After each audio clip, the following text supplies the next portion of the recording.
Fue un error de un piloto orgulloso dejar que su hijo entrara a la cabina en pleno vuelo. Pronto la aeronave se precipitó en espiral contra la nieve. Grabaciones frenéticas captaron esos últimos momentos.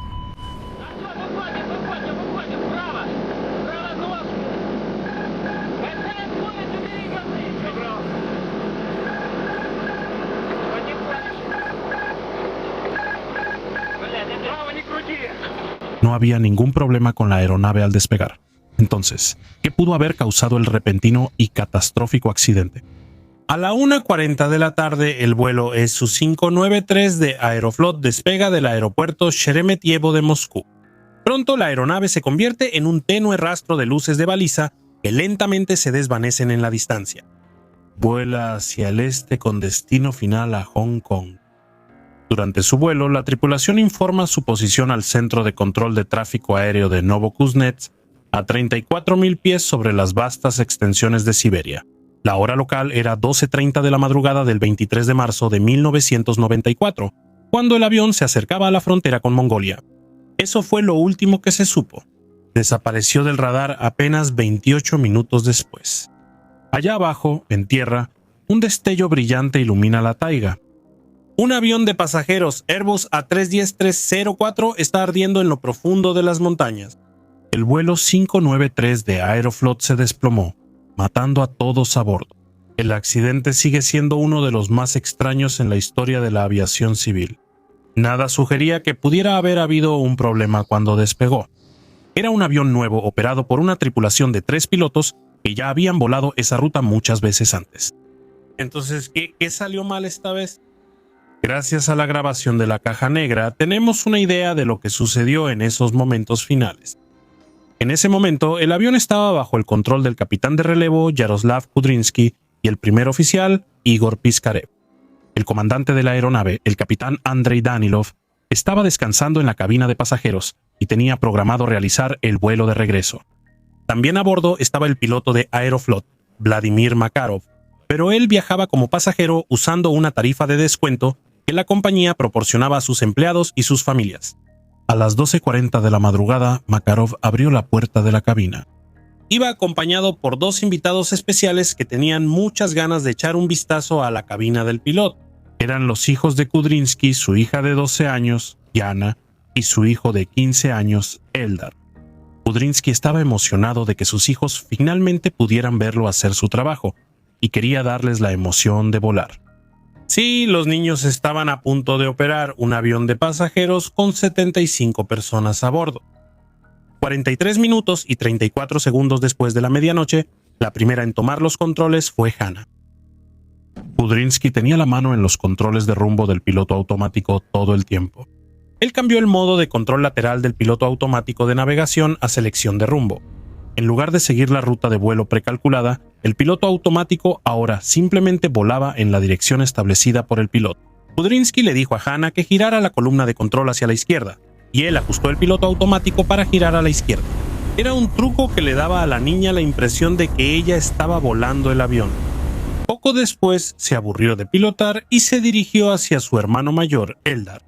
Habían pasado 51 minutos y 55 segundos de la medianoche cuando Eldar se sentó en el asiento de su papá. De igual manera, lo invitaron a volar. Curiosamente, en ningún momento Kudrinsky transfirió oficialmente los controles a su copiloto. Así que Piskarov estaba sentado relajado en su asiento, que movió a su posición más trasera. Tenía el volante de control en las manos, pero no tan firmemente como se suponía que debía hacerlo. Kudrinsky repitió el mismo truco con Eldar. Eldar giró cautelosamente 4 grados a la izquierda. Simultáneamente, Kudrinsky cambió el piloto automático al modo de selección de rumbo y giró la perilla de control para ingresar un rumbo hacia la izquierda. El piloto automático giró el avión a la izquierda como si Eldar hubiera hecho la maniobra.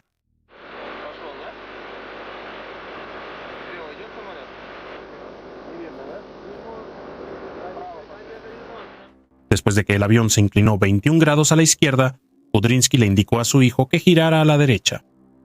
De nuevo, el piloto giró la perilla de control hacia la derecha sin que el adolescente lo viera. En ese momento, Kudrinsky cambió el modo de control lateral del piloto automático de nuevo a navegación y el avión retomó la ruta preestablecida. La breve lección de pilotaje de Eldar fue interrumpida por Yana, quien seguía preguntándole algo a su padre.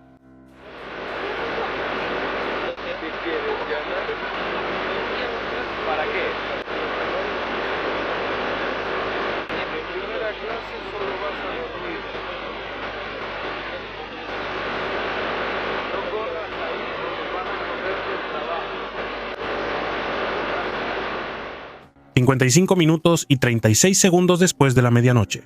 Mientras Kudrynski discutía con su hija, Eldar lo interrumpió con una pregunta que confundió a todos en la cabina. El avión inesperadamente se estaba inclinando hacia la derecha. ¿Por qué gira solo? ¿Gira solo? Sí. ¿Pero por qué lo hace? No lo sé. ¿Hemos perdido la ruta? ¿Está ingresando una ruta? ¿Tú crees? Claro. La ruta precalculada a Hong Kong desapareció de la pantalla del sistema de gestión de vuelo. En su lugar mostró un símbolo de espera, una línea curva cerrada delante del símbolo de la aeronave. En aviación, patrón de espera se refiere a la maniobra de mantener una aeronave en espera dentro de un espacio aéreo específico. Se utiliza principalmente cuando el avión ha llegado a su destino pero aún no puede aterrizar. Sin embargo, el vuelo 593 todavía estaba muy lejos de su destino final y no había aeropuertos en las cercanías en absoluto. Los 3 pilotos, incluido Makarov, que aún estaba en la cabina, estaban tan ocupados con el extraño comportamiento del avión que no notaron que se inclinó hacia la derecha más de 45 grados. Entonces, de repente, la aeronave comenzó a acelerar por sí sola, aumentando las fuerzas G a bordo y presionando a la tripulación contra sus asientos, tanto que hizo imposible que cualquiera pudiera moverse. Kudrynski, quien tampoco pudo regresar a su asiento, tuvo que darle instrucciones a su hijo. Piskarev, el copiloto, todavía tenía su asiento en la posición más trasera y apenas podía alcanzar la columna de control. En medio de la confusión, ambos pilotos le dieron a Eldar instrucciones opuestas. El avión siguió inclinándose y alcanzó un ángulo de alabeo peligroso de 90 grados. Está volando de lado. Sujétalo, sujeta el mando, manténlo. La velocidad, gira hacia el otro lado, al otro lado. Gira a la izquierda. Gira a la derecha. De repente, una fuerte alarma de altitud advirtió que el avión había comenzado a entrar en pérdida. Una pérdida en aviación indica una reducción repentina de sustentación. Ocurre cuando el ángulo entre las alas y la dirección del flujo de aire supera un punto crítico. En este punto, las alas pierden la capacidad de producir sustentación y la aeronave entra en descenso. El otro lado. Izquierda. A la derecha. ¿A la derecha? ¿No ves o qué? Gira a la derecha, a la derecha. El avión entró en espiral, cayendo rápidamente. En respuesta, un sistema automatizado de protección Alpha Flor se activó y sacó a la aeronave de la caída rápida. Piskarev finalmente volvió en sí y giró los controles bruscamente a la izquierda. Luego jaló los controles hacia él para sacar el avión de su picada. En ese momento viajaba a 772 km por hora, aumentando las fuerzas G a un impresionante 4.7 Gs. Kudrynski le gritó a Eldar que se alejara de la cabina, pero el pobre chico no podía moverse debido a la gran fuerza G. Eldar, aléjate. Ve a la parte de atrás. Ve a la parte de atrás, Eldar. Ves el peligro, ¿verdad? Aceleradores en ralentí. Aléjate, aléjate, Eldar, aléjate, aléjate.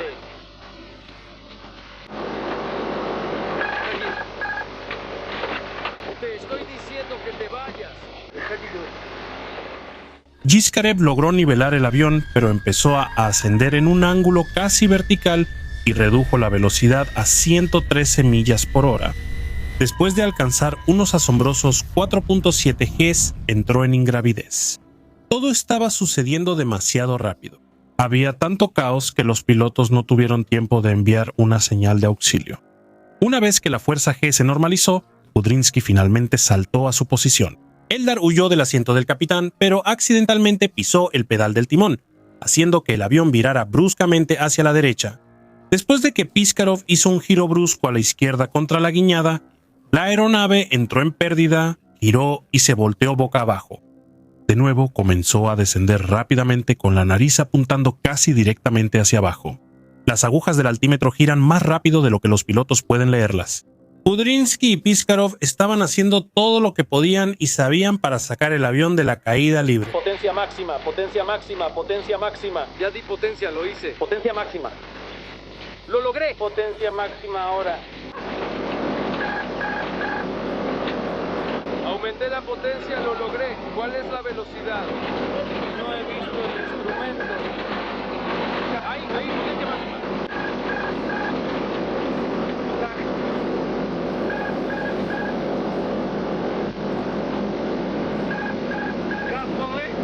Sí, la velocidad es alta.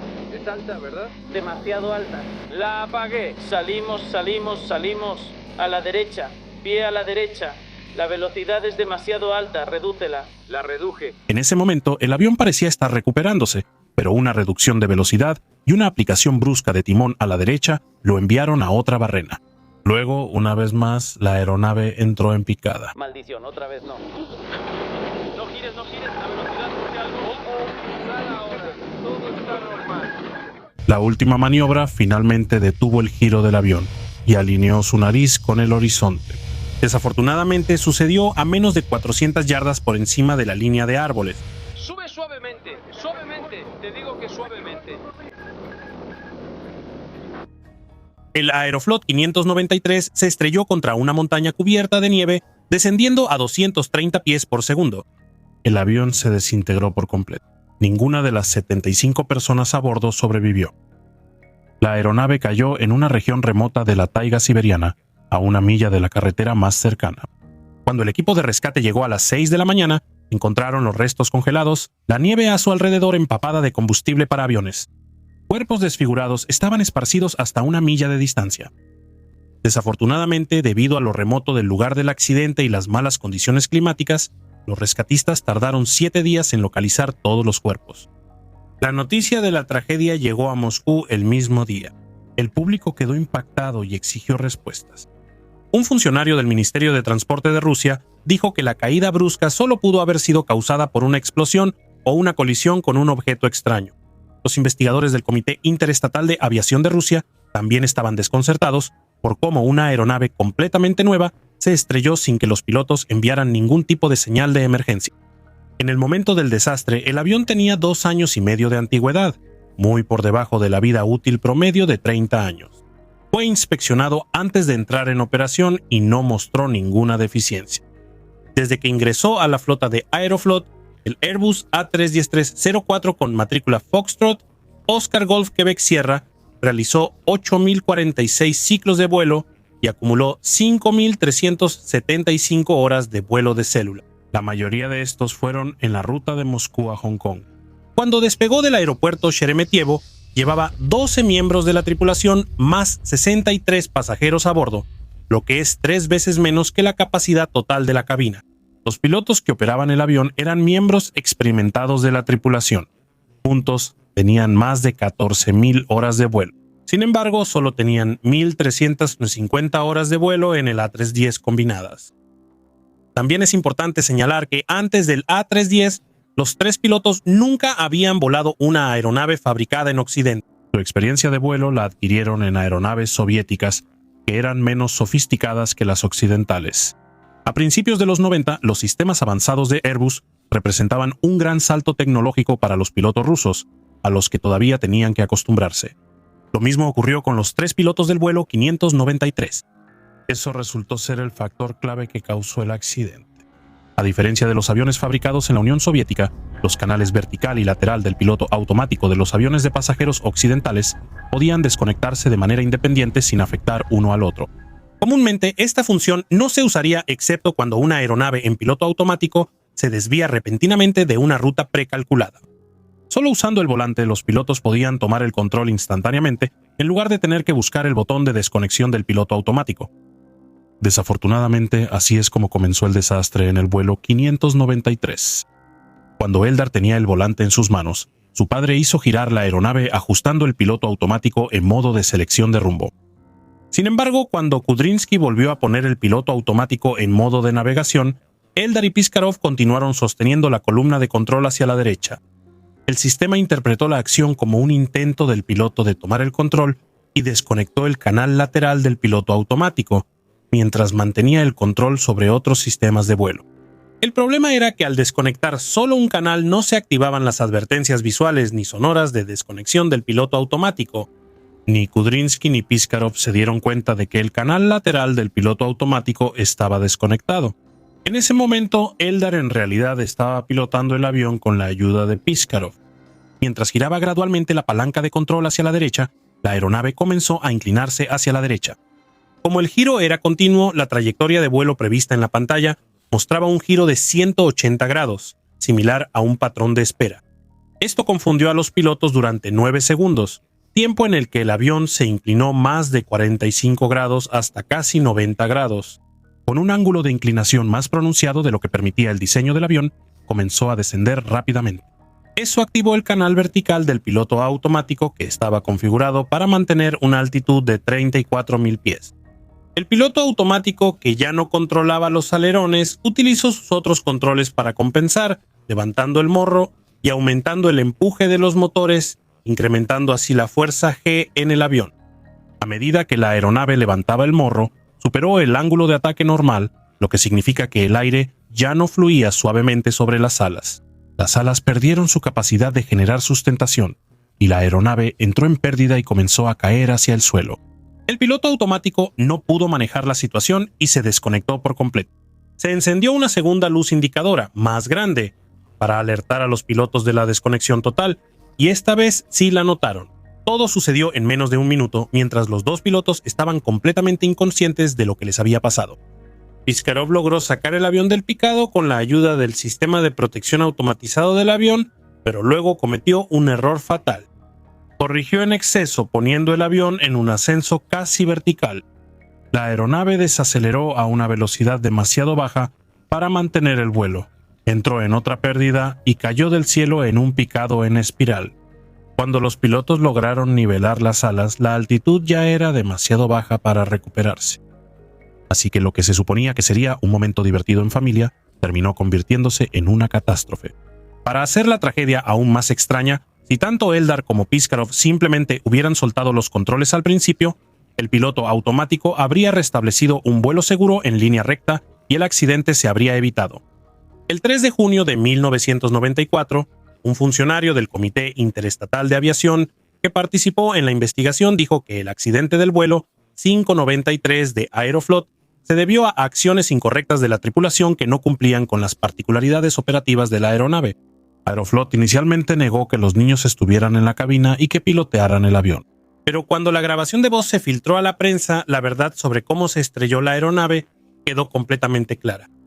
El 16 de noviembre, antes de que se publicaran los resultados oficiales de la investigación, el subdirector del Comité Interestatal de Aviación dijo, cito, que la tragedia ocurrió cuando la hija y el hijo del comandante de la tripulación estaban en la cabina, cuyas acciones, así como la reacción descoordinada de los pilotos ante ellas, llevaron al desastre.